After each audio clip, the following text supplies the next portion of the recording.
Right now, it's my only pathway if I were to get married, I think.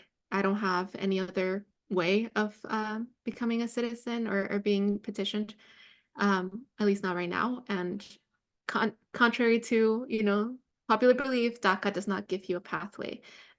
So hopefully in the future, I'm able to go through that process also.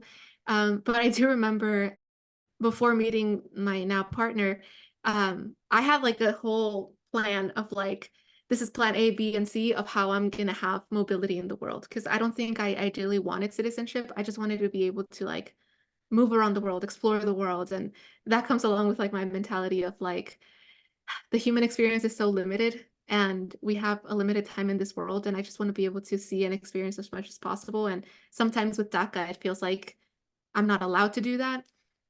So in my head, it wasn't about getting citizenship, but about having mobility in the world. Misconception that people have, I think, is that DACA is equal to youth when it's not. I mean, maybe I feel young still, but when I applied for this program, I was 14, going to 15, and now I'm 25, almost 26. It's been 11 years since the program started, and I was one of the first people to apply as soon as I could. Um, and I'm not in that category of like the youth that they're thinking. They're thinking of like high school to college age. And since DACA has stopped accepting new applications, the current youth, the young undocumented students, who are right now in that, high school to college age or in college, don't have never had DACA as an option. Or we're not eligible for it because we also have to be aware of like the cutout date of eligibility.